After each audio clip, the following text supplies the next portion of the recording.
Well, friends, tonight I speak to you not only as someone who cares about public policy, but as a father of 4 children, ages 10, 9, 7, and 6. I think about school security and safety every single day. When I hear about a school shooting, I get so frustrated. We've got to make these changes. We need to send a clear message that we will no longer tolerate these acts of violence upon our children. Recent school shootings like STEM, Virginia Tech, Parkland, and Sandy Hook demand security improvements to protect our children.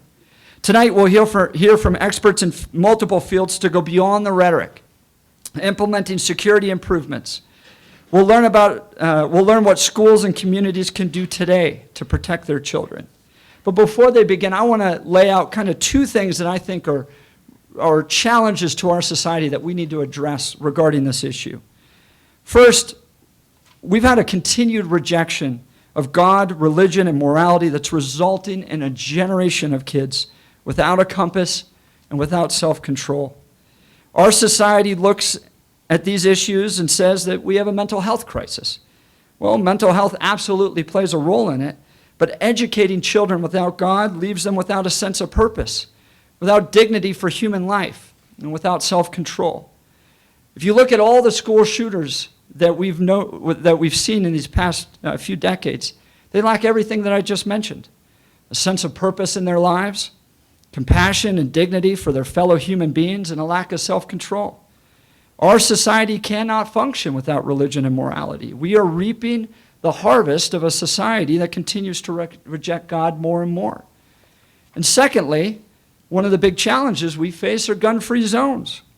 For people who want to kill as many people as they can, we've created the perfect shooting gallery for them with gun-free zones. As parents, we must send a clear message that we will no longer tolerate the targeting of our kids. We must send this message with force. You cannot go to a rock concert, get on an airplane, or even visit a legislator at the Capitol without a strong show of force. We seriously protect what we value, and we must do a better job of protecting our children. And tonight, we're going to hear from a panel of experts to address these issues. First, one of my very favorites, Laura Carno.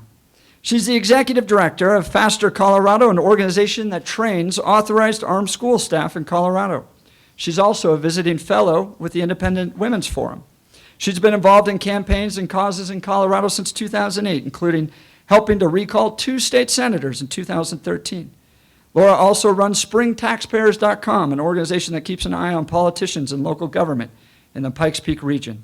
She appears regularly in Colorado and national media and blogs. She is the author of the book, Government Ruins Nearly Everything, Reclaiming Social Issues from Uncivil Servants. Welcome, Laura. Thank you.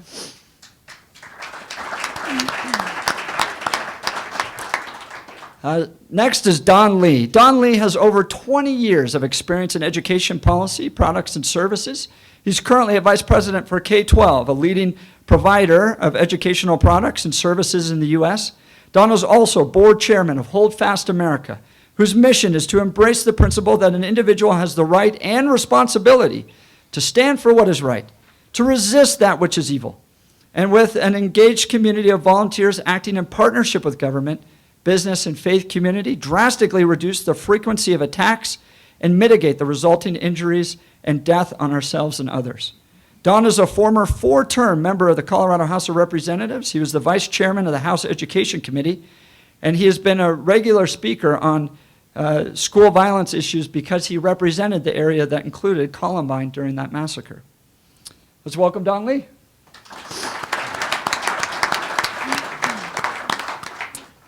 We'll hear from Abe Laydon, an elected Douglas County Commissioner in District 1, just elected to his first term, began here in January 2019.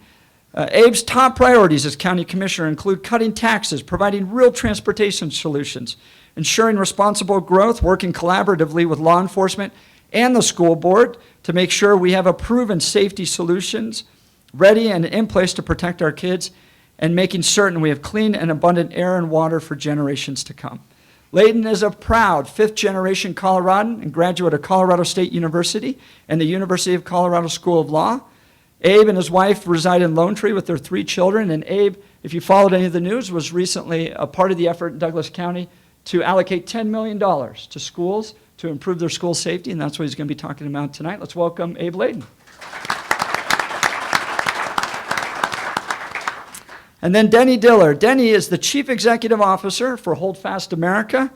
Mr. Dillard is an internationally distinguished security and law enforcement expert and senior program manager. He consults on numerous preparedness and prevention-related programs, drawing on 40 years of expertise in law enforcement response and national security training, exercises, and program management. He spent 11 years with the LAPD, and I'm going to list just, if I read his bio, it'd take the rest of the evening. He served the Department of Defense Joint Military Program. He served the TSA, Department of Homeland Security, and the FBI. Following 9/11, he drafted the original language for the Crew Member Self-Defense Training Program, which was added to the Federal Flight Deck Officer Program as part of the 2002 Arming Pilots Against Terrorism Act. So let's welcome Denny Dillard. So this is our panel tonight. They're each going to provide 10 minutes of opening statements. I'm going to ask a series of questions, and then we'll open it up to the audience for questions as well. Don, why don't we start with you, and we'll work our way over towards Denny. Okay. Is this thing on? Oh, yeah. Testing. Good. Well, Jeff basically gave my 10-minute presentation already, so I'm going to ad-lib now. But actually, on the way in tonight, Rachel, my wife, who's here on the front row, the third seat here, we drove by Columbine High School, and every time I drive by Columbine High School, I just kind of get that shiver, that feel from that day on April 20th, 1999. And 2 years ago, when the Parkland massacre occurred, I got that same feeling because of the eerie similarities between the two. And I sat there in my hotel room because I travel quite a bit, and I forget where I was. I think it may have been Nashville, North Carolina. But and I told myself, why is it after 19 years the same thing happens? Why is that? It shouldn't be that way. What have we learned? What have we enacted? What have we done? Look how far we've come in technology and in our culture and so on and so forth. Look what we've done with fire safety. When's the last time a child was died in a school fire? Can anybody remember ever? In the last 20 years? No. What about accessibility? We passed the Accessibility Act, and we make sure that there's accessibility for people that are special needs and so on and so forth in the schools and in our society. Might make sure that the toilets are the right height, the drinking fountains are the right height. You have ramps and accessibility for different things. How much money do you think we spent on that over the last 30 years, I think, since that was implemented? Billions and billions of dollars, mostly local money. You think about our food.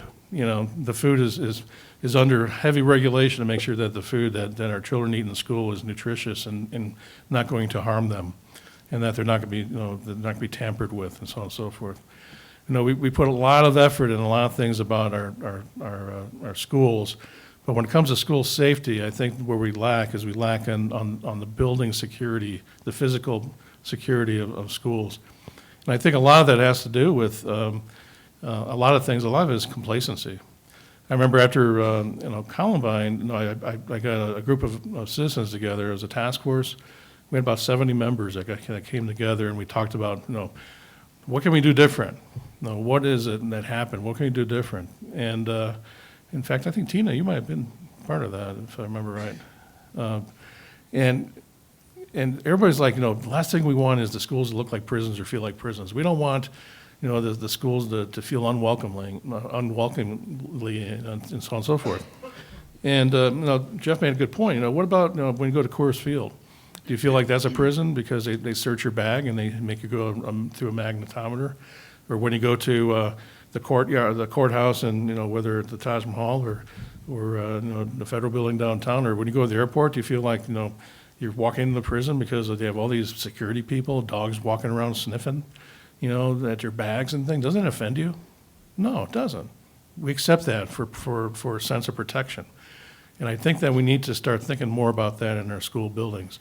We have the technology today that there are passive ways of securing buildings where the students don't even realize it's there. So it's a matter of doing it. Another thing is, let's see what time we have here. I got about 5 more minutes, yeah. So I can slow down.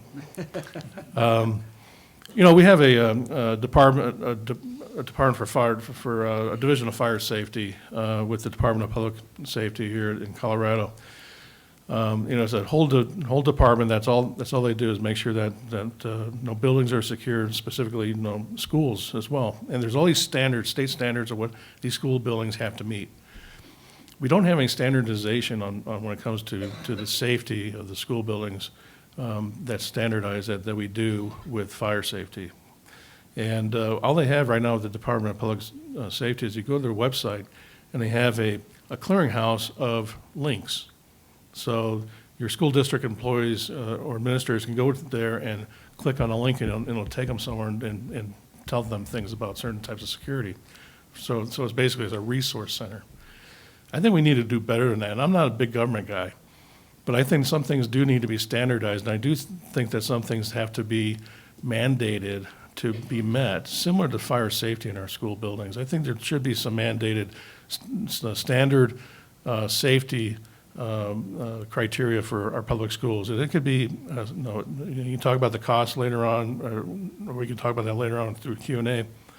But it could be something through, just after Parkland, nationwide, $900 million have gone into student safety.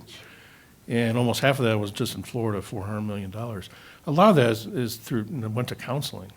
And I'm all about, making sure that we're taking care of the issues the mental health issues that are some of the cause of these things. But it's a lot of money going into that, and I think the school buildings themselves are being ignored. So I think that the state ought to maybe start a working group, come up with some standardization with experts such as my friend Denny over here, and put together some standardization for what we should expect of our school buildings. When they do upgrades, when they build new ones, we can grandfather this stuff in. We can have matching grants. We can have all kinds of ways of making it happen. But I think that's one of the things that we need to really start focusing on from a policy perspective. Right. Maybe we can use the marijuana money. Laura, you're up. Yeah, thanks, Jeff, for hosting this. The topics that we're talking about tonight are topics that when we see school boards talk about school safety, sometimes they don't include this type of conversation. So thank you very much for doing this. So the first thing I'm going to tell you is that when it comes to school safety, we're for all of the above. So you're going to hear a lot of techniques, a lot of things that need to be done. All of the above. Whatever it takes to secure our children, all of the above. So what I'm going to talk about is the policy of armed school staff. And if you had told me a few years ago I'd be an expert in this, I would have told you were crazy, but here I am. A lot of folks don't know that it has been legal in Colorado for the past 16 years for school boards to designate people in their schools to be armed. So 16 years in Colorado, that has been law. And so what do we mean when we say people being armed? That because this is different than school resource officers or other private security. So this would be teachers, janitors, coaches, school nurses, lunch ladies, bus drivers, anybody who is an employee of the school. So after Sandy Hook, a group in Ohio got together and said, and Ohio has very similar laws to what we have, and they said, we need to do something. These teachers are sitting ducks, and they are using their bodies to shield children from bullets. They have to have a fighting chance. So in Ohio, they put together, in just the days after Sandy Hook, a curriculum called FASTER training. Stands for something, you don't need to remember it. I like the idea that it's called FASTER training because the faster we stop the killer and the faster we stop the bleeding, the fewer people die. So in Ohio, they have trained over 2,000 school staff since the days after Sandy Hook. So we brought that same curriculum here to Colorado, and we're in our third training year. We thought we were done in the summer, but we had additional demand like we had last year. So we have a Thanksgiving weekend class, so they don't get to go Black Friday shopping. They're coming to class. You probably don't hear a lot about it in the news. There are stories here and there, but these policies are enacted fairly quietly, depending on the school district.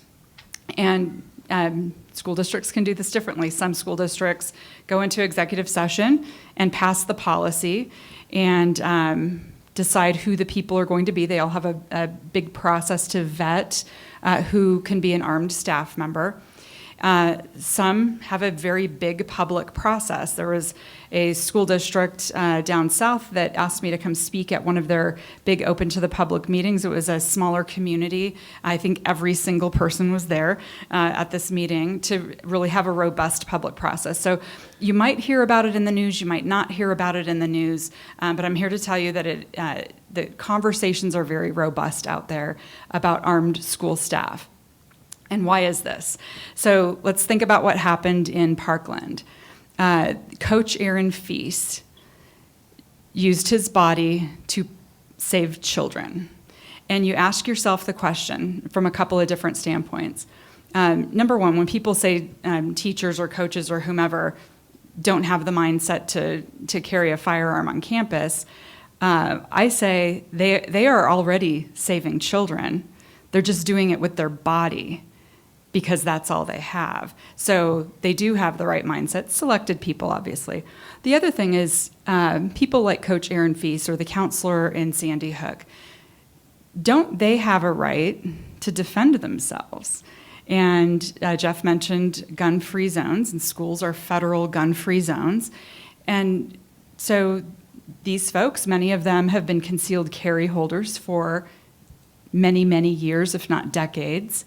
And they're disarmed when they go to the most vulnerable place that they are all day, a school. So do they not have that same right of self-defense that the rest of us have? They have it in the parking lot or at the 7-Eleven across the street, but the second they go to work with our children and our grandchildren under their care, they are disarmed. And so we think about it from many of those standpoints. So we brought this training here. I mentioned it's called Faster Training, and I have cards, but you can check it out at fastercolorado.com. And we've got lots of information, lots of media there. When media calls me, I say yes, because it's a free way to get our message out, right? So what do we do at this training? So once a school board has said, yes, we're going to have a policy of armed staff, and once they have worked through their process on who the people are that are going to be armed on campus, they have to get training. And our Faster training it fits what they need to get. It actually exceeds what they need to get for their insurance policy. And what's a little bit special about what we do at Faster is we know, number one, that most schools that are early adopters of this program, they're small rural schools. And these aren't schools for whom a school resource officer is even a financial option. And for many of them, a tuition of $1,000 completely not possible for their budgets. So what we do is we raise private money so that they can come through 100% for free if they need to. And some schools can pay a little bit, and that's fine. That's just a little bit less money that we have to raise. We just concluded a raffle. We have all kinds of creative ways to raise money for these scholarships.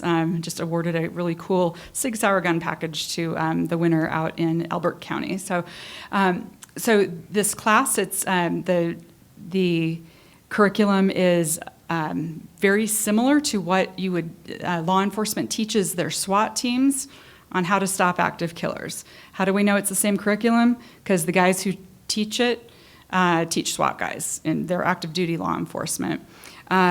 The test that the school staff have to pass when they complete FASTER training exceeds the post qualification in handgun proficiency. Post is a law enforcement, see a lot of heads nodding, many of you know what post is.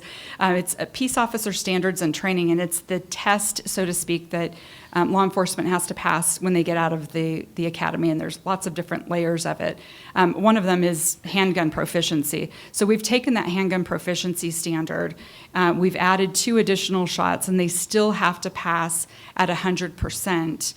To pass the class, and then on top of that, we add medical training. I mentioned I like the fact that this is called FASTER because it reminds us, faster you stop the killer, and the faster you stop the bleeding.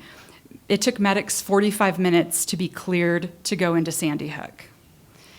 How many children could have been saved? We don't know the answer to this. How many children could have been saved if there had been people with the knowledge, the training, and the equipment, tourniquets, to be able to save lives? So the medical portion of our class is taught by, we have a couple of different instructors who are people who teach life-saving medical skills to law enforcement. So how do you save yourself if you get shot? How do you save your buddy if he or she gets shot?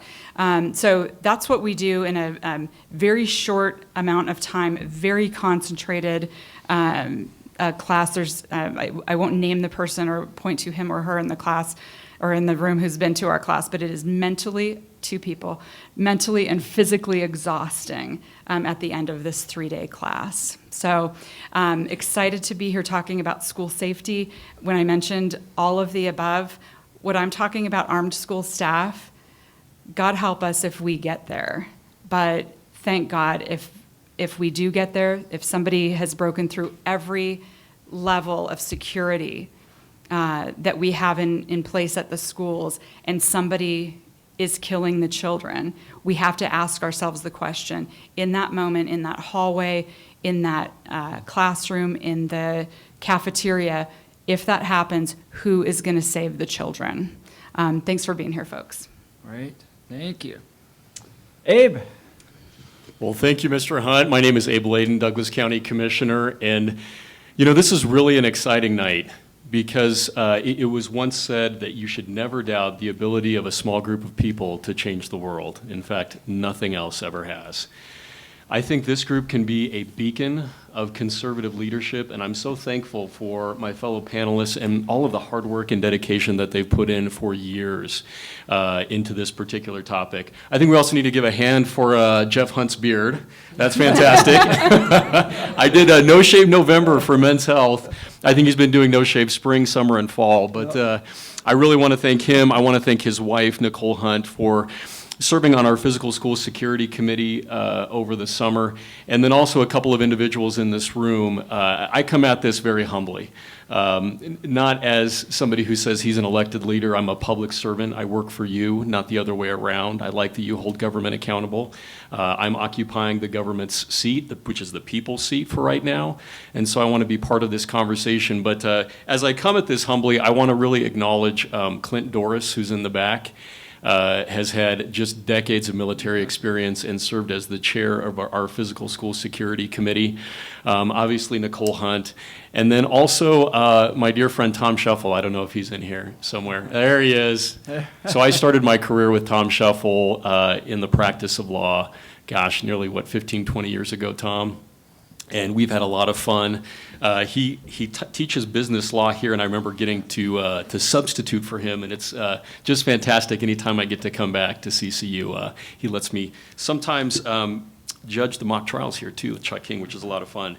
But unfortunately, this year, about mid-April, I put a post on social media. I was recently elected to the office, and one of my commitments was to make sure that no child ever got killed in a school shooting in Douglas County on my watch. And on May 7th, I will never forget getting the text from the undersheriff saying, school shooting, get down to the substation immediately. And my fellow commissioners and I were immediately whisked away to Highlands Ranch right behind the AMC Theater, where we were briefed by the FBI and the sheriff and then pushed out into a press conference. And after we learned that Kendrick Castillo had lost his life trying to save his fellow students, I stepped out of that press conference, took off my badge, took off my coat, and I went across the street to the Northridge Rec Center, where a lot of the students and many of the teachers were huddled and confused and very upset about what was going on. And I said, you know, my thoughts are with you. That did not resonate. I said, I'm sorry. That did not resonate. I was praying for them, which helped a lot, I think, certainly from all of our mutual perspective. Prayer is not the least you can do, it's the most you can do. But what they really wanted were solutions. To my fellow panelists' point, it's been 20 years since Columbine. Certainly not the first school shooting, but probably the most significant on a national stage. And so a lot of folks were saying, okay, enough of the blue ribbon panels, enough of the conversation. What are we actually doing to solve this problem? So I always like to say, you can't spell Douglas County without the words do, D-O. We actually like to get things done, so I give a lot of credit to my fellow commissioners who are not here tonight, Roger Partridge and Laura Thomas, who collectively said right after STEM, we're going to do something. We're not going to wait for anyone to give us marching orders. We're going to reflect the will of the people and get something done. Thankfully, we don't have debt in Douglas County, and through some conservative budgeting over many years prior to me, we were able to appropriate $13.3 million immediately for school safety. And what we did with that was $10 million in one-time funding for physical school security and mental health, $3 million for ongoing funding for SROs, student resource officers, and then $331,000 for a youth CRT program. So in Douglas County, we have what's called the Mental Health Initiative, which has gained some regional notoriety because of the CRT program. And that is where a law enforcement officer rides along with a mental health professional. And if somebody in a mental health crisis calls, they don't get hauled off to jail or diverted into the criminal justice system. They actually get directed to mental health care, which saves a lot of money in government on DAs, prosecution, and law enforcement. So we're trying to get people the mental health care they need. We've expanded the program to reach youth because a large portion of people that were needing the CRT program were youth. So that was a big part of the process. The other part, we continue to believe as conservatives in Douglas County, all three of us are conservatives and again want to be that beacon of conservative leadership. In Colorado, it's an interesting time here right now, but from our perspective, we believe that the best way to stop a bad guy with a gun is a good guy with a gun. And there is a lot of buy-in in our community for the idea of an SRO, for a trained officer to be in schools. And I love Laura's comment. I would support her on that, the notion of having trained individuals in schools. I think that's a wonderful barrier. But I would also agree with the comment that it is not one solution. I think we're all looking for what is that one thing that's going to solve the problem. Well, the reality is there is evil in the world. Satan is a real entity, and we are fighting a spiritual battle on a daily basis, not against flesh and blood, but against these demonic forces. So we know that there is evil, but we can create huge speed bumps to that evil. So it's not just one solution in terms of arming folks, arming trained individuals. It's probably about 20 solutions that we wrap around students to keep them safe. So what we did, again, humbly, we're non-experts. Again, we're holding the people's seat as commissioners. We represent 368,000 people with a $470 million budget. And what we said was, let's get the experts in. So we formed two committees, one of mental health professionals, a 9-member committee, and then a 9-member committee of physical school security experts, including Mr. Doris in the back. And these folks have phenomenal military experience, NASA, Department of Defense, Secret Service. And so throughout the course of the summer, they were charged with the responsibility of providing us with final recommendations for the Board of County Commissioners to appropriate that $10 million in a way that is fiscally appropriate, but also related to actual solutions. We didn't want to fund pea shooters. We didn't want to fund things that were fluff. We wanted to fund things that actually were going to work, that had some evidence and some research behind it. So some of the things I wanted to share are part of the top funding recommendations that we landed upon from our committees. So really the number one is that school building security, having that limited and secured access, physical improvements to the interior, physical improvements to the exterior, door locks, bollards, When you go to Target and you see those enormous balls in the front of Target, those aren't decoration. That's to make sure that a semi doesn't drive through the middle of a school. They're cheap, and that's an easy way to protect our schools, and that's something that our committee has made public in one of our hearings. We've also talked about training for law enforcement, security guards, school personnel, parents, and students. And one of the programs we heard about that I'm a huge fan of is the idea of Watchdog Dads. And it could be moms too, it can also be grandparents, but it's dads that just have kids in schools. They might have a military background, law enforcement background, but each dad rotates and shows up at school and just walks the halls, greets the students, connects with teachers, and makes it a point to collaborate with the on-site SRO and the security personnel to keep the school safe. That doesn't cost us anything. And we've got amazing grandparents and parents in this community, probably a lot of you with some great background and experience that we'd love to have you employed in that capacity. So something to think about. We also talked a lot about mental health. So there's, of course, the physical building security, there's the SROs, and then there's the mental health issues. We heard a statistic from the University of Colorado Center for Violence Prevention that Dylan Klebold had about 121 red flags of errant behavior before he did what he did at Columbine. So people knew. And if you ask any 8th grade class, who's that one student, who's that one kid that you might be a little worried about? Promise you, most teachers, most students are going to know exactly who that is. So part of what we'd like to do and what we're funding is curriculum and programming around social emotional learning and mental health, making sure that there's resilience programming in schools and that there's opportunities for schools to identify kids that may have these issues under a rubric of trauma-informed care. And if you're not familiar, trauma-informed care is really around this notion of isolated kids, kids that have parents that are abusing substances, kids from broken homes. They may need to be taught and cared for in a different way than other kids. And flagging those kids ahead of time, not in a way to alienate them, but to identify them, get them the care they need before they're 15 and they become a Dylan Klebold, is part of that solution process. So a couple of the other things, and then I'll move on. How are we doing on time, Jeff? Good, a few more minutes. Okay. So we also talked about anonymous bystander reporting systems tied to mental health. And you might have heard about text to tip or safe to tell, but these are reporting systems that allow kids to report if they see something that's just off. A kid brings something to school they shouldn't. They talk about, hey, it's an AK-47 type of day. They're able to text that tip or send that message to safe to tell and immediately get a response that's monitored within our community. We want to expand upon that and provide that as another option for kids. And then we also want to make sure that there's communications that are uniform across all schools, making sure that whatever system they're on in terms of radios, apps on their phones, they actually have the same system. They have an alert that every teacher and administrator gets at the same time and they're not disjointed. So finally, one of the things that's really important to me, two final things. One is when I first came into office, I came upon the idea of having a 3-digit mental health line and didn't get a lot of traction on that until over the summer we heard that Congress has been working with the FCC to actually pass a 988 number, where again, people aren't diverted into the criminal justice system. If you have a mental health issue, anxiety, panic attack, depression, suicidal thoughts, you can call 988 just like you would 911 and get access to a mental health professional. Now the question is, as a fiscal conservative, who pays, how much is it gonna cost?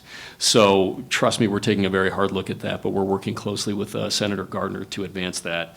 And the final thing I'll touch on, and I know this is a lot, we've been working on this for a while with our experts, but the other idea is around portal security. We would like to do and are exploring a pilot program for innovative technology, including the opportunity to monitor folks as they're coming into a building.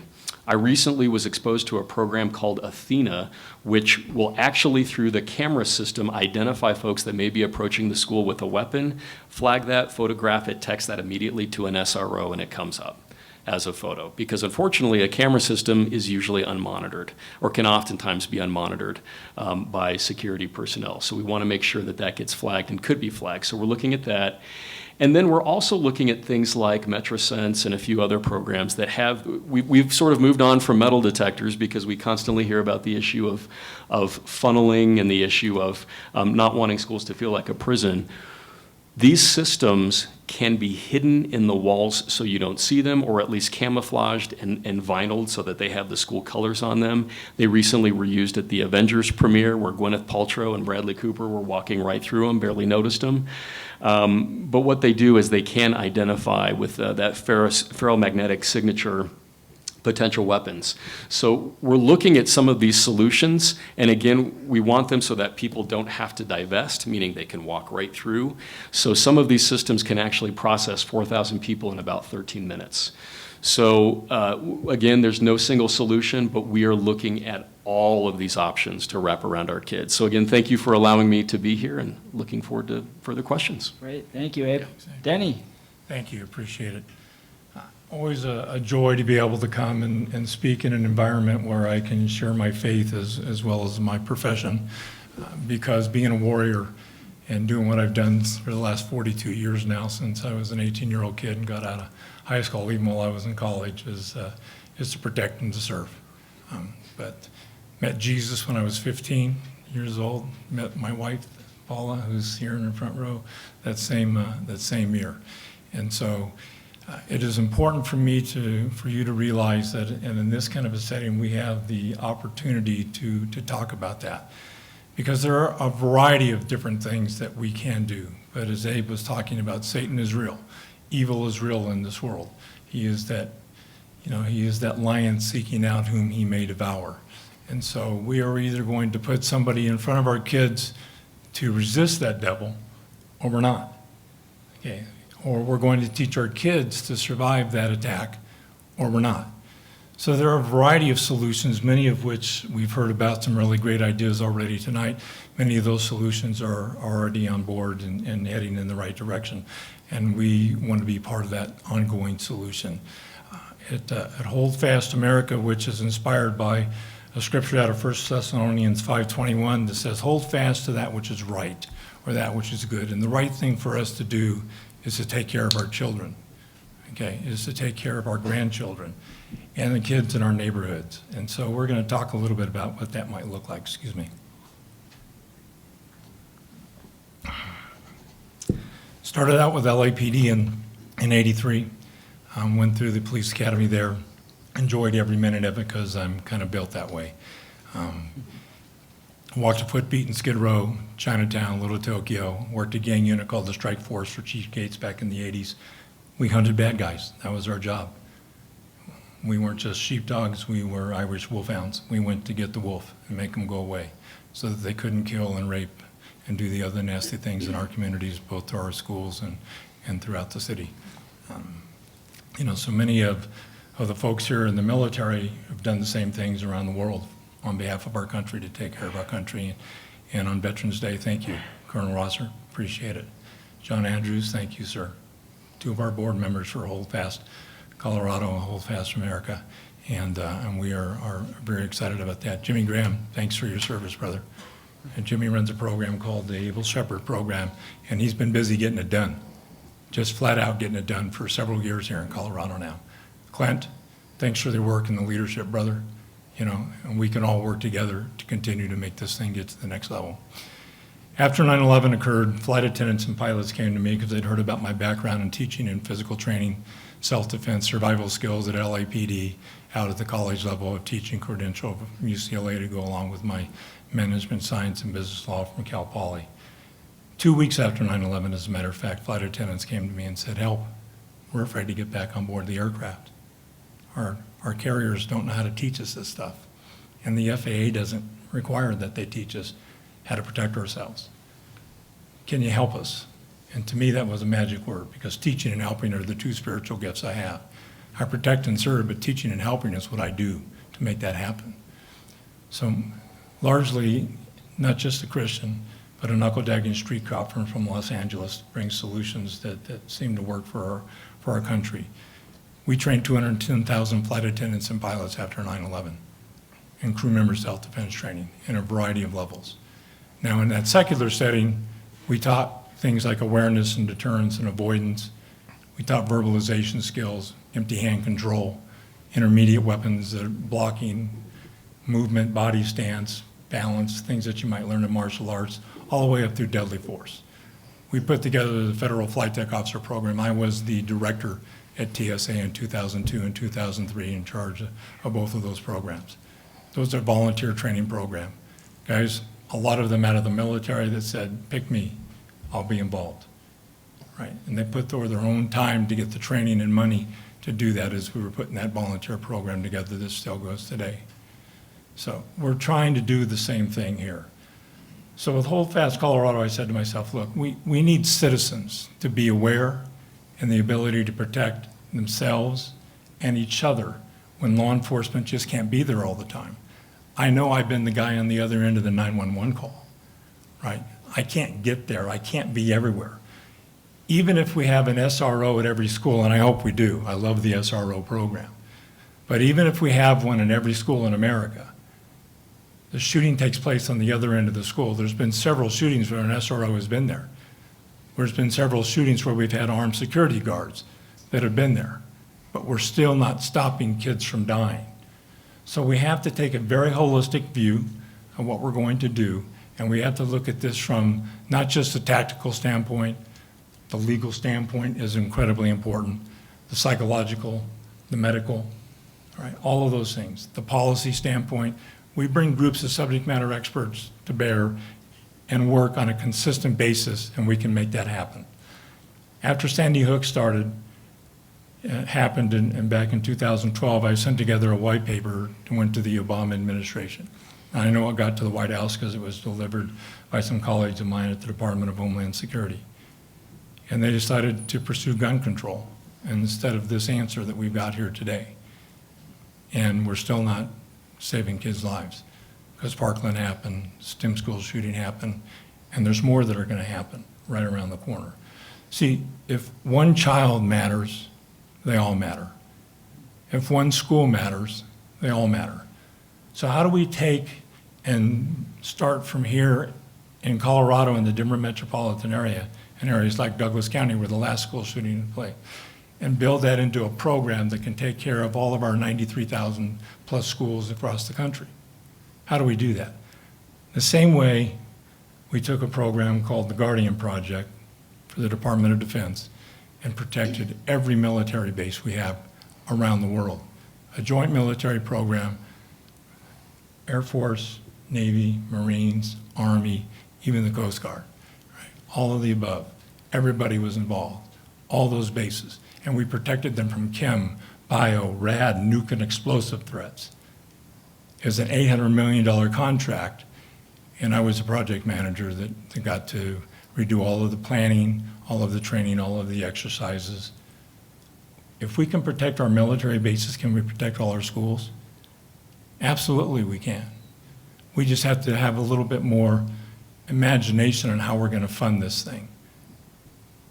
So I looked at a model that said, look, schools don't have a lot of money, and I get it. And some counties are more wealthier than others, and I understand that, and that's helpful. But we're going to have to use our imagination if we're going to pull this together in a way that's going to be appropriate and effective. We're going to need some new laws. We're going to have to work together to get that done. We're going to bring the guys that have the tactical expertise to give us the right solutions to not only train the people that are going to be at the school protecting, whether it's the teachers and the administrators and other folks and the staff. And our idea is, let's put retired law enforcement, former law enforcement, and military, and firefighters, and emergency medical people. We all raised our hand already and said, I'm in. I'll run into the burning building if I have to take care of the kids. I've gone downrange in an active shooter event already with bullets flying at me and everybody else running the other direction. I'm built that way. I'm trained to do it. So we take those kinds of volunteers and say, do you have kids? Do you have grandkids? Do you have neighborhood kids that you care about? Are you willing to go to your school and volunteer maybe 4 hours once a month to do that? How many would do that? If I gave you a choice to go protect your kid, your grandkid, how many would do that? Yes, and I'm seeing those same hands go up all around the country right now, okay? So it's layers. Just like we build layers of protection around the cockpit of an airplane so we can't have a plane be taken over anymore, and we put in a hardened cockpit door to try and stop it just before they get in there, and we have an armed pilot on the inside just before they take over that plane, we've got to do the same thing.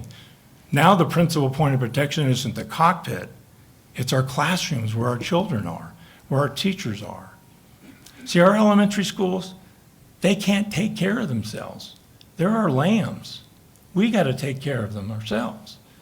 So why not let guys that we can recruit, put them back through a vetting process, make sure they're physically and emotionally healthy, retrain them for a specific mission to be at our schools. And I don't care if it's 40 volunteers or 80 at a school, and you spend 1 4-hour block once a month, we can do that. Because we know how to train them.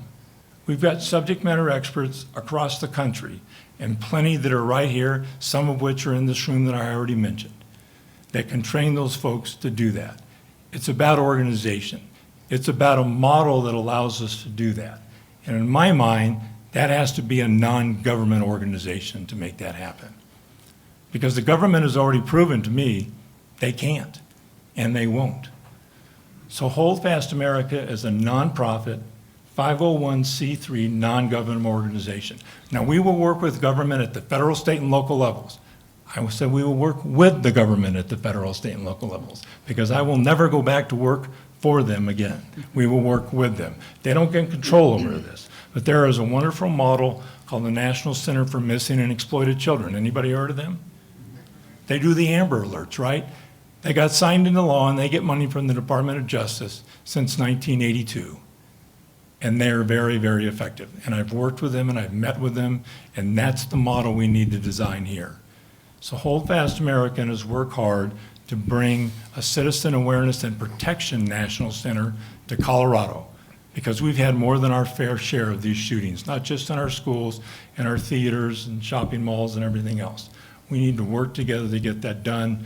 We can make this happen. We have the ability to make this happen, and that's what we're here for. We need to hear from you and what your ideas are, and then we can work together to make that happen. Thanks for your time. Appreciate you being here tonight. Great. Thank you for your opening statements.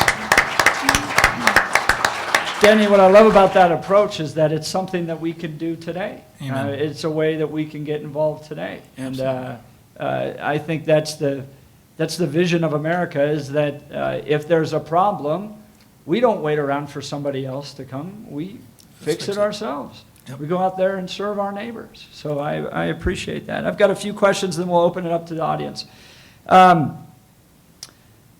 The show of force. I want to talk a little bit about this because I think it's important, but but at the same time, we don't want to have to expose our kids to the kind of jail-like systems that you kind of mentioned, Abe. Show of force communicates a lot to people that want to do bad things, right? TSA is a show of force. If you want to get on an airplane, you can't take off your socks and your shoes, maybe not your sock, but your shoes and your belt and everything else. Police carry weapons that are visible, not only for easy access, but it's a physical deterrent. When somebody walks up to you with a gun on their hip, you have the show of force there. I would say that Donald Trump's wall is a show of force. It's not going to stop everybody from getting in, but it's communicating that we take this law seriously and we're going to do what's necessary to protect. So we're in this interesting time where I think all of us that grew up in schools where elementary schools were open and easy to access, and you just walked in because it was a neighborhood school and it's your friends and it's your community. I think those times have moved past. And we're at a place now where we need to provide a strong show of force and strong security. But you mentioned there's some ways to kind of hide the security as well. How do we balance all that? I like the idea that there's armed guards at the door of my kid's school. I think it sends a strong message. But at the same time, what are we communicating to our kids in the community as a result of that? So I don't know, I can open it up to Dawn or Laura, Abe, Denny, any of you want to speak in on that? Wow, Ladies okay. first. Go ahead, Laura, I'll I go know you first can then. jump in there. Yeah, and I think that there's show of force and then there's presumption of force. And so think about a gun show where nobody's open carrying, let's just say. So you're not seeing it, but there's an assumption that if somebody wanted to go in there and commit a crime, that they would be met with force. So there's a presumption of force. And Denny mentioned we love our school resource officers, and they do more than obviously act as a show of force.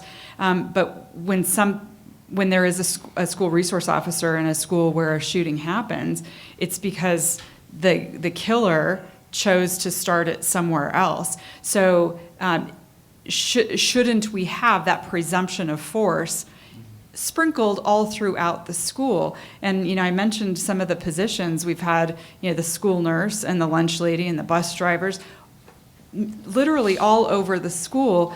And I think when that system is in place, when that is when we're in more than just 34 school districts that have armed staff today in Colorado, when it's all over the place, like it is in Ohio, where it's the assumption that if you go into that school and try to do something bad, it is not going to end well for you. Then our schools will stop being soft targets. Then they will stop bringing evil to our schools. And that's going to be a dynamic change. So I think there's a show of force, and I think there's a presumption of force that could create that good balance. So I would agree with that response. I think it's really important to frame the conversation so that everybody in this room, who I think we're all friends, we understand what's being said out there, and I think a lot of folks get this. I have a friend who's been a teacher for 20 years, and she said, I really appreciate what you're doing, but you know what? As a teacher, I didn't sign up to work in a prison. It's like, okay, interesting. And so that's what I'm hearing out there. We, Commissioner Thomas and I were asked to testify at the state capitol in front of the Interim School Security Committee, which the state legislature has convened throughout the summer. And we were placed on a panel with several members of the ACLU. And as we were sharing some of the solutions that we felt our committees had arrived upon, the comment from the ACLU, with all due respect, was, minority students and students with disabilities are being disproportionately targeted by SROs.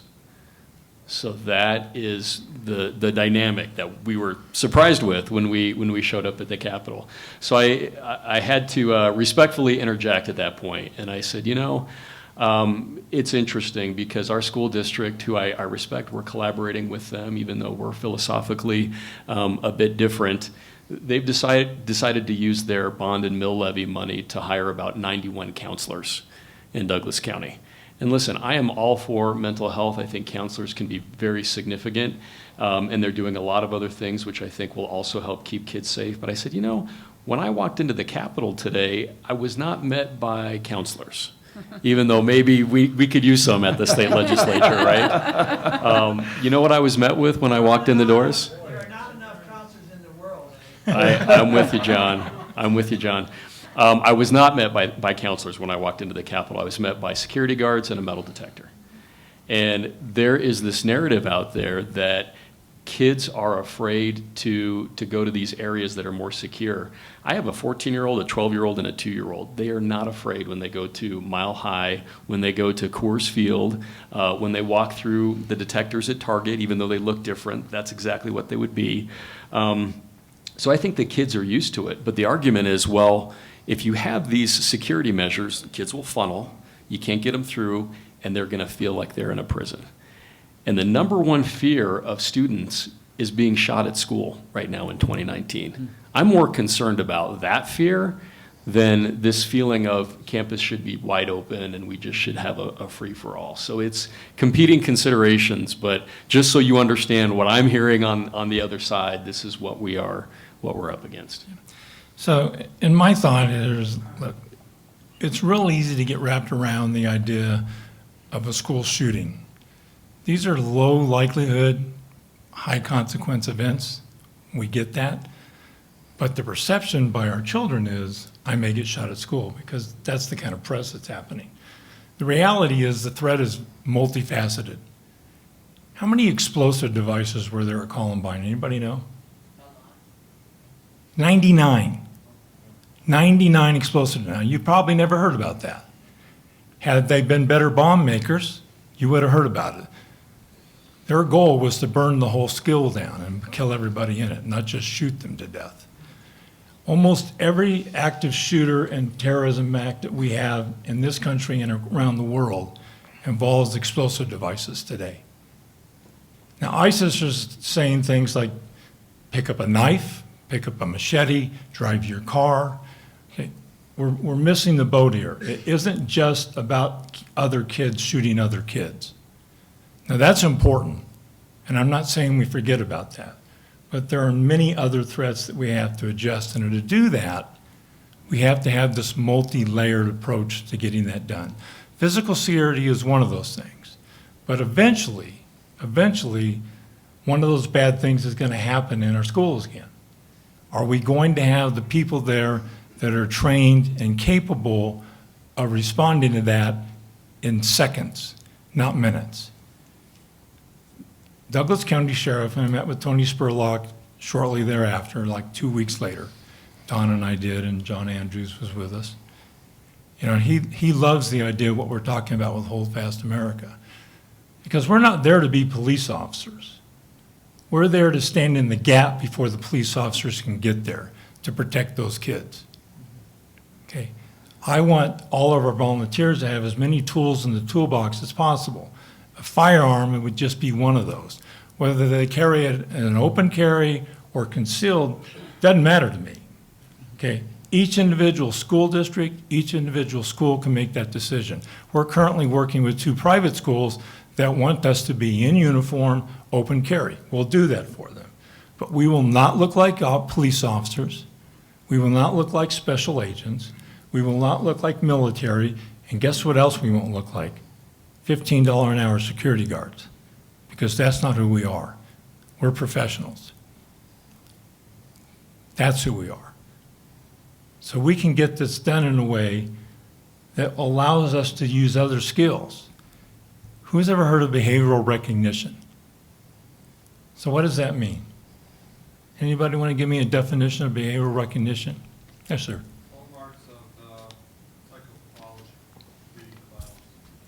Okay, so in a nutshell, for a street cop like me, and the guy that was hired to train the folks at the Port Authority in New York and New Jersey, where they own the trade centers and the train systems in New York and around the area, I want to know what's the behaviors associated with somebody that's going to start killing people. Behavioral cues, right? Facial expressions and body language, weapons cues, tactical cues. Things that I can teach teachers, students at the right age, parents, as well as our volunteers to pick up on. And then how to have a conversation about drawing that information out so we can stop these things from happening way before they start to happen. Including things like, why is little Johnny being bullied? And how do we help Johnny not be bullied? And how do we talk to the bullies and make sure they know it's not in their best interest to continue down that road? Because the Secret Service just put out their report last week, right? And they said almost all of these shooters had been severely bullied at some point in their life, not just online, but face to face. So our folks will be there at every level of a school, walking the halls, talking to the kids. Hi, I'm Mr. Dillard. How you doing today, Johnny? You doing okay? Can I help you with anything? If somebody shows up to come from the outside before they get in there with that guitar case, we're going to take a look at the guitar case. Because we can, and we will. Not because we're cops, and not because we're security guards, because we're capable, we're professionals, and we're willing, and we're going to get that job done. And if I could just add really quick to that, Jeff, we hear a lot in the news media when we talk about this topic about what happens if we have to stop a killer. And I just want to underline what Denny's talking about. We spend a tremendous amount of time in training talking about de-escalation, because almost almost everything that any security personnel is going to do, whether it's a school resource officer, private security, or an armed staff member, does not involve having a firearm out. Almost nothing is going to involve that. Almost everything is going to be de-escalation. And so it's the part that sometimes doesn't make the nightly news, but it's the reality of how people are trained, whether it's an armed staff member or law enforcement or military. Don, Abe, y'all have looked at physical security improvements that can take place on a school. Clint, I know you did that as well. You're welcome to speak into this. What can schools do to improve? I think Sandy Hook, he shot through. The door was locked. He shot through the side, crawled through. What are some actual physical security improvements that you're seeing from schools? Well, the example you just gave at Sandy Hook, they have, there's different products out there. One's called Clear Armor. It basically, it's a film that goes on the window, and it's bulletproof. I forget what the cost is, like $100 a square foot. It's not inexpensive, but if tactically applied in main thoroughfares, entry, exit ways, so on and so forth. And also classroom doors. Some schools you go through, they actually have windows in the hallways into the classrooms and external windows in the classrooms. Those are all soft projectile entry points. There's also another product that helps protect against that goes on the walls that prevents firearm penetration and also bomb explosion impacts. Those could be applied to the hallways of a school. A lot of these shooters, and I hate to share this in the public meeting, could do a lot more damage if they knew the situation with the hallways and the lack of protection within hallways of schools. I hate to go into a lot of these things because it's a public meeting and you don't want to get into kind of the trade secrets of what we do, but that's some of the things we can do. Abe, do you want to add anything? Yes, and I would echo that. I mean, of course, we've had phenomenal experts sharing with us these solutions, but of course, we don't want to be too specific and put our kids at risk or give people other ideas. But absolutely, I mean, things that have been talked about publicly certainly include what Don just shared. And then again, like I said, there are opportunities. Part of it, I mean, if you look at the Dayton shooting, the officers were able to neutralize within 30 seconds after the guy fired his first shot, but he had a .223 caliber high-capacity rifle with 100-round magazines, and that's 30 seconds was all he needed. So there were 9 people dead and about 27 others injured in 30 seconds. So virtually, 100% of school shootings are over, almost 100% in under 2 minutes, almost 100%, and about 50% are over in about 30 seconds. So they're very fast. So part of it is, yes, we need armed security, armed personnel, folks with training, but even with that training, what are we doing to make sure that rifles don't get in a guitar case? And that's, just sharing what's been on the public record. So 2 things, again, that I'm looking at is from an innovative technology standpoint. When people talk about metal detectors, the comment on the other side is, look, there's going to be funneling and a big line outside if people are going through them. And then again, people don't want to feel like they're in a prison. Great. So the new technology out there, these systems can be hidden in the walls. You don't even see them there, or they can be camouflaged. And again, you can walk through them without divesting. People aren't taking out phones, taking off belts like you would at the airport. You just walk right through. And the other big thing is making sure that a lot of folks can go through. Schools are busy, they're active. And again, the new technology has systems where 4,000 people are getting through in 13 minutes. So what I want to continue to say is, and I'm really thankful for our school board in Douglas County, they've done a lot of work for many, many years with Rich Payne to make sure that our schools are safe.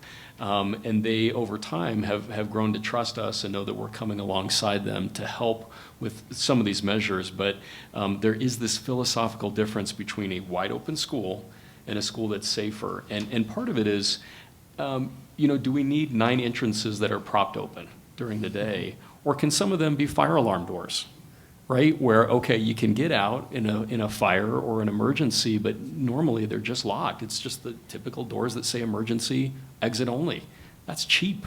And that's a way to limit the number of entries. So looking at that, and then the other one again was the camera technology that can identify in a camera system people that are entering with guns and immediately text that to law enforcement. So, and real quickly, I just wanted to acknowledge Corey Nelson, who was also on our Physical School Security Committee and spent many years before I got on board working on the Keep Our Schools Safe Committee, because he has a passion as a dad and as a prosecutor to keep our kids safe. And also wanted to acknowledge Rob Williams from Ascent, who's also a wonderful dad and leader in our community. Right. All right, at this point, we'll open up to questions. Stacy, do we have microphone? Mira will bring you a microphone. And we have some folks, go ahead and raise your hand. Why don't you, we'll start over here. Hey guys, it's great to listen to you guys. One thing I want to point out for you, Mr. Lee, between Columbine and STEM, it's very rare that you have a two-shooter set. And, the things that we've done with law enforcement, implementing standard response protocol, implementing run, hide, fight, that was able to severely limit the casualties for that STEM shooting. I know it's still awful to lose Mr. Castillo, but, him and his two buddies that rushed that guy, they were trained behaviorally to meet that threat, which is a terrible burden to put on our children. We should not be requiring them to be the ones to meet that threat. And I don't want to poo-poo physical security, but that was the behavioral things that we implemented that helped in that particular situation, right? Security is dynamic. Over on Skid Row, there's still guys growing up, and there's still guys raping out there. And there's still guys earning their badges and stopping them, right? So there's no end point for this. But I will say, and I'm a firearms instructor and a football coach at Douglas County High School, and it's a lot of fun. Go Huskies. Yeah, so, when I train people, there's kind of two ways, I kind of look at evaluating, whether or not they're able to do that mission. One's competency and one's temperament, right? And I get a lot of people in my classes who, come in with their Black Rifle coffee hat and their brand new 511 tack shirt that do not have the temperament to do that job. I will say, as far as, we haven't, some people have talked about teachers, some people haven't, but one of the things I point out to you is that teachers do have at least half that equation, temperament, right? Probably don't have the other competency issue. And they also are very familiar with their beat, right? They're the ones who know best, what the everyday dynamic is between their kids that they care very much about because they chose that profession. I wouldn't put it on any teacher who didn't want to have that mission to do it, right? But thinking about just how much more familiar they are. Another thing is STEM, and it was only a couple news outlets that decided to actually release this information, but there was a security officer who made some bad decisions at the STEM shooting, right? And that's a professional, right? That's professional, but not a professional who's super invested in those children and super invested in the school necessarily. I just would like to expand the teacher ID and see what you guys had to say about that. Laura? Yeah, I'd like to, thanks for that question, I appreciate it. And I'd like to address teacher competency. And when we say teacher, it is shorthand for school staffers. The numbers are that the folks that have come through Faster Colorado and Faster in Ohio, about 40% are actually teachers, 60% have some other role in the school, but we use it for shorthand a lot. So you bring up a good point that we should never impose that on somebody. The number one myth about armed staff policies around the country is, quote unquote, and it's almost the same quote all of the time, is you can't make teachers carry. And I would like to dispel that myth right now. Nobody anywhere across the country has ever said that school staff should be ever required to carry a firearm. Patently ridiculous, but we keep hearing that. So thanks for bringing that point up. And here's to the willing and able part. If they're willing and they're in that hallway or classroom, but are they able? And So think about Colorado has about 9% of Colorado citizens have concealed carry permits. Is it logical to think that some of those people work in schools? Absolutely. Also consider that many of the first adopters of armed staff policies are rural schools. Lots of people who work in rural schools grew up in rural areas. They grew up around firearms. It's nothing different to them than a power drill, for example. Obviously, it takes a lot more training, but it is a normal tool for them. So by and large, the people that we see in our class, it's not a beginner class at all. But we see people with 2 to 20 years experience carrying a firearm on a daily basis, except when they're disarmed to go to work. And these are people who, and I know as a firearms instructor, you see lots of different, I get it. These are folks who seek out training because they know that they're in that position to defend life, to defend the life of other people's children. We very, very frequently see they do their required training, and then they're out with our instructors doing more training and more training and more training, which is great. So until folks have seen the class and met the people, it's stunning the level of willingness and ability that we see. Right. Janine, Mira will bring you the microphone. Wait for the microphone so the people online can hear from you. Thank you again. As a mother of 4 children and former PTA president and a nurse, and also I've heard a lot of hard things like external locus of control, all the firearms, all the training, but the only thing I heard on changing the kid is social and emotional learning. And I've got to say that talking about your feelings is good. I get that, social, emotional.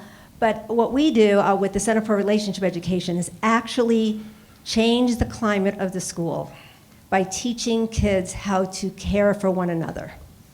It's about that family feeling. You want a prison? Okay, I get it with all the things that you don't. It doesn't have to feel like a prison, but it should feel like you belong there. It should, because the research shows that if a kid belongs to his family, he belongs to his friends, and he belongs to his school, they are very healthy. It's a precursor to as a determinant of health. So I just would like to share with all of you that we are here in Colorado, where we train teachers all over the country, and we would love to see the climate change in a school that kids are caring for one another. That's great. Denny, maybe you want to respond to that? Or Abe? Go ahead, Abe. Well, I will say keep doing that, okay? What we're suggesting has nothing to do with saying that there's either or, right? We continue to do that. In fact, if I'm a grandfather, so I've got not only my 5th grade school teacher daughter-in-law, but 4 kids at an elementary school, a lot of assets in one spot. Now, I'm happy to go to that school and stand there and say good morning to every teacher and every parent and every kid and love on them, because I'll take the bullet if I need to. I want my grandparents, I want my grandkids, and I want the teachers, and I want my daughter-in-law to know we can take care of you. Whether you choose to carry or not is your choice. Whether you're willing and able to do that is your choice. I want kids to be kids. I want teachers to love on their students and take care of themselves. And I want professionals like myself to be able to do the job that I've been doing for 40 years to take care of this country. And I just know that there's an awful lot of other people like me that are willing to do that, and we don't have to make it look like a prison to make that happen. Yes, I just want to tell you, we are absolutely looking at that, and you are 100% right. Those early preventions and early indicators are so critical. We've been doing a lot of interactions with local Douglas County students that are working on sort of internal indicators and social determinants of health. I sit on the State Public Health Transformation Steering Committee, but at Thunder Ridge High School in Douglas County, there are a couple of students that have started a program called Oasis, which is literally just a dedicated space within school that has, therapy dogs and the opportunity for kids to decompress. Now, some folks may say, well, that's fluff, let's do reading, writing, and arithmetic. true, but a big part of what I've been trying to do is connect with student voices and hear from what kids are going through in 2019. We did the Youth Congress at the state capitol with 40 kids from Douglas County, and I was recently at a Shepherd of the Hills church with a number of kids that just lost a friend to suicide at Arapahoe High School. And what they're telling me is, you all think it's social media and all of these other things, and the real problem is the adults. They say that, and this is definitely true in Douglas County, we're the healthiest county in the country, also the wealthiest outside of Washington, D.C. The problem is that the parents have these internalized pressures to keep up with the Joneses and project success, and then they are also transferring that expectation onto their kids in an implicit way. And so having a safety net and an outlet, a safety valve on a daily basis to express those challenges, and again, that sense of belonging and sense of community, that's why the social emotional learning piece is so critical, and we want it wrapped into the curriculum so that part of what they're doing is, it's not just feel good, it's how are you more resilient? How do you process stress? Because the stress is gonna be there. But I'm so thankful for you and programs like the one you mentioned, because that's a big part of what we're looking at too, so thank you. Yes, Regina. Address that a little bit? Yeah, sure, Clint, go ahead. So to your point, kind of amazing, there was a FBI Secret Service study over the course of about 20 years. There were 47 school shootings in that time frame. And since then, people will pick up that data set and slice it a different way on and review it for different things.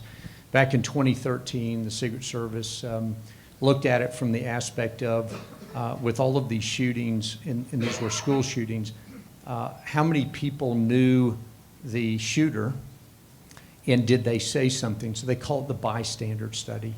And this was part of our report. So you're right, ma'am, you hear a lot of physical security and those type of things, but what was very intriguing and sad to me was that 82% of the time there was a peer that knew that the shooter was going to do what he did or she did. And over 95% of the time, they never said anything. Now, this was 10 or 15 years after those shootings, so the FBI went back 30 years to get this data. My guess is that it wasn't just 82% of the time. I guess it was probably much closer to 100% of the time. And that was before we had social media, right? So to your point, I mean, we saw this as a big cultural issue, right? What does it say in our society that a child that's going to do harm, their peer, whether it's a classmate or a sibling or somebody from work, is not willing to say something, right? I mean, it's horrible. But I think it gets to, there's a much bigger issue here, right? And physical security makes a difference. Having the right kind of folks on hand to stop a shooter make a difference.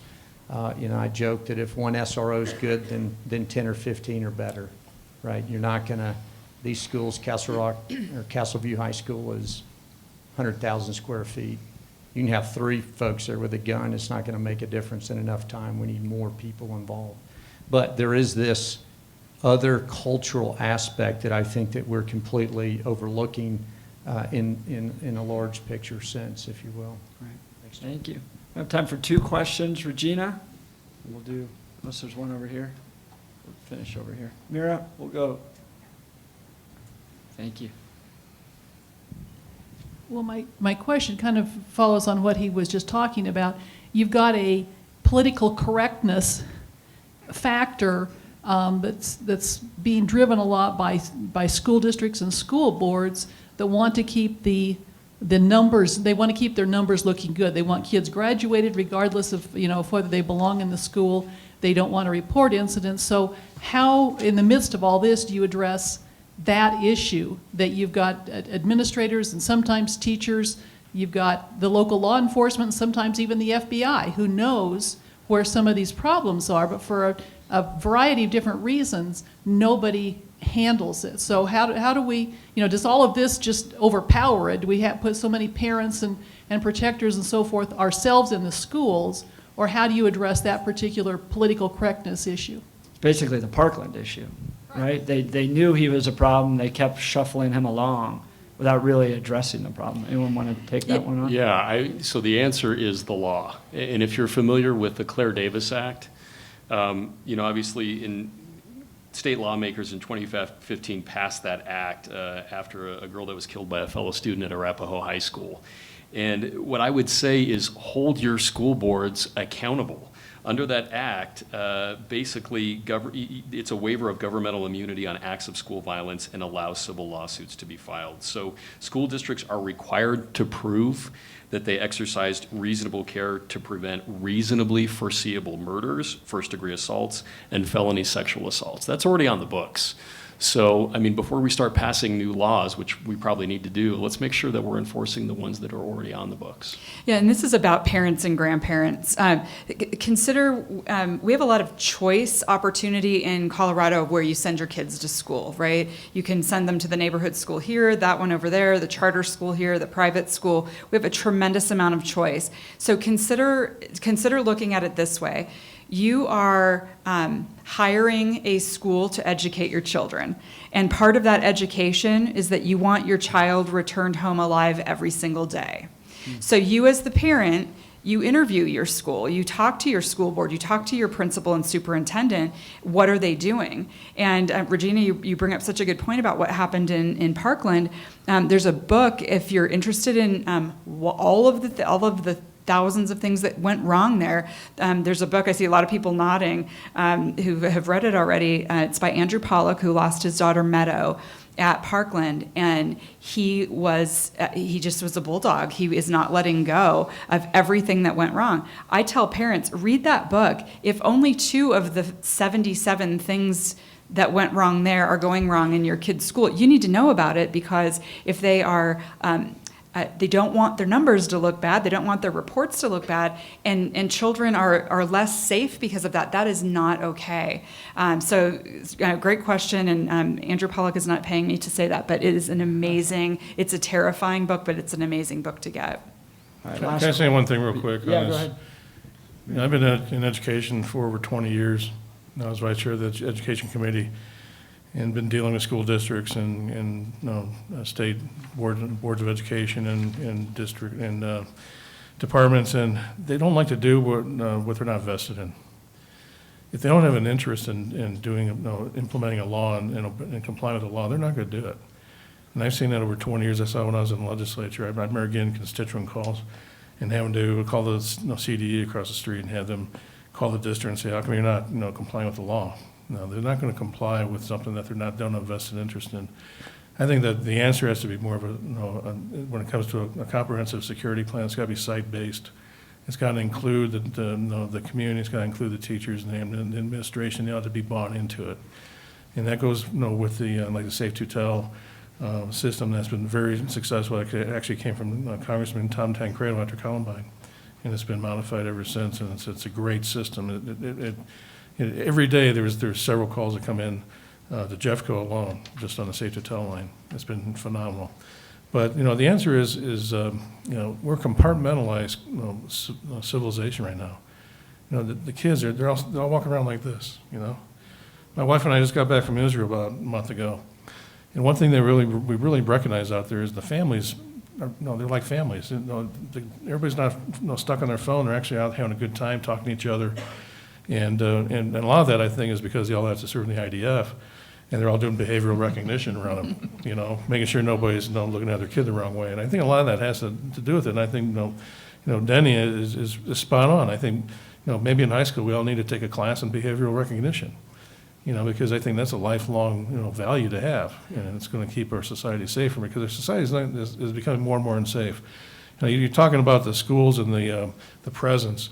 The presence, will deter, an idealistic type of attacker, a terrorist, someone jihadist, that kind of person. If it's an internal, there's a kid that just wants to vindicate himself to the students that have been bullying him. He doesn't care how many people are walking around with a gun. He's going to figure a way to try to get in there and vindicate himself.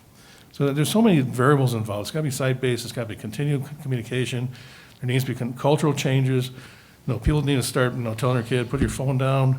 Let's eat dinner together, let's go to church. There's all kinds of answers to the school safety issue.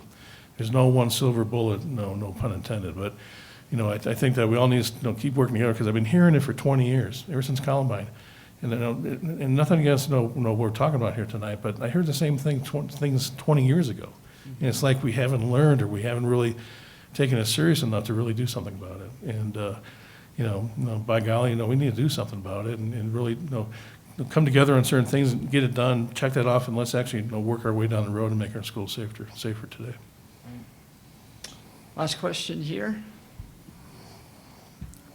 Hi, I have a friend of mine who taught in Denver Public Schools, and she is African American, and she told me that I wanted to forward her question to the panel, and she said that why are there very few inner city school shootings, but they're all wealthy white areas?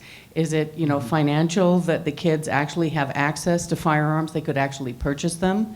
And a second comment I wanted to make was that I have a Hispanic friend of mine whose daughter, she has 2 daughters in their 20s and 30s, who teach elementary school in California, and they have been approached, or it's been suggested to them, that they can carry guns. I mean, in California. I was just shocked. It just blew me away. California? Teachers packing heat? So that is what I had heard, and I wanted to ask if you thought those things were true or false. That's it. Thank you. Well, answer to the last question, I'd be shocked, literally shocked and dismayed if California is going to let all their teachers carry weapons that want to, even with or without the training. But maybe I'm wrong. Maybe there's somebody that's learning. Are you familiar with it? So California is the only state that I know of that has gone backward in their laws. They had previously a law very similar to Colorado's, and when we think of California, we think of Los Angeles and San Francisco, but there's a lot of rural areas in California, and many rural schools were taking advantage of that policy, but they went backwards. So with never had a problem in any of the armed schools in California, and the legislature, it's just within the last 6 months or so, went backward on that. And I think about these rural schools, and I'm not sure where your friend is, if it was a rural school, but it could have been one of those that went backward. Yeah. So let me address the issue of firearms in the inner city. They have absolutely no problem getting firearms in the inner city. Okay, it has nothing to do with them having the money to get the firearms, a wealthy kid in the suburbs or something like that. Nothing to do with that. There's plenty of access in the state of California still, as well across the country, where they can get firearms in the inner city, and they'll continue to do so, no matter how many laws that we pass. Okay, so every gang, it's just there. It's just part of what happens. And let me just finish this by saying, even if it's not firearms, if a bad guy wants to commit a crime, interpersonal human aggression, rape, murder, something along those lines, they're going to figure out a way of doing that. 19 men got on 4 different planes on 9/11, and not one of them got on the plane with anything illegal that day. Not one. And they committed one of the most horrendous attacks in our country. So eventually, people like Claire Davis are going to find themselves face to face with a gunman or somebody with a knife, or just the willingness to kill them with their bare hands again. So are we going to protect her?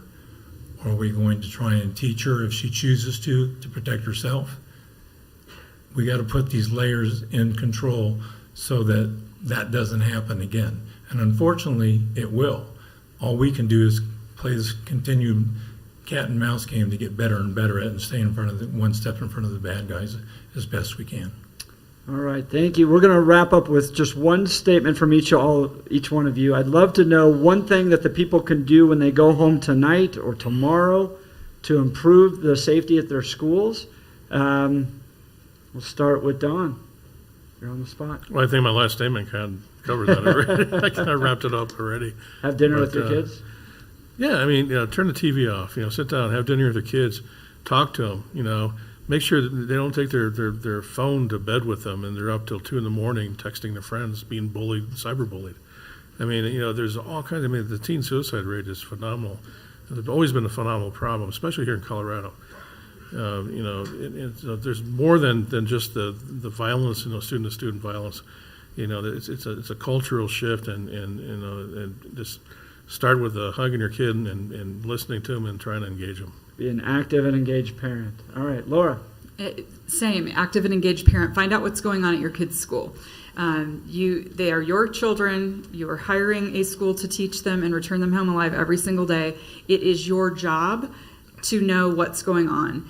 If you hear from your principal, your superintendent, your school board members that don't worry, we've got some PhDs who know what's going on, sure, it is your right and responsibility to direct the upbringing and education of your children. Ask the questions. They owe you the answers. They work for you. Great. Thank you, Laura. Abe? Well, I realize I'm in government, but first and foremost, I'd say pray. You got to pray. We're up against satanic forces, and we've got to focus there. But what you're doing is the right thing. You're here. You're spending your evening with us because you care. Your parents, your grandparents, you're engaged. So hold your school districts accountable. Ask them, do they have a plan in place consistent with Senator Tom Weems' 2008 bill that said they have to have a NIMS coordinated plan? I mean, it has to already be in place. So make sure that your kids and grandkids are in a school district or at a school that has a plan. And then volunteer to be a watchdog dad. Volunteer to use your know-how and expertise as an American to show up in these schools and help out. It's your tax dollars. They're not the boss, you are. So that's what I would say. Let's get organized and work together. This is a call to action. I can't tell you one little thing that you can do, especially since I don't know any of you individually, but I can tell you, you're welcome to give me a call, and we can sit down and we can talk about it, and we take all the skills and expertise and the critical thought that we can all put in this and work together, and we can make a change if we do that. Great.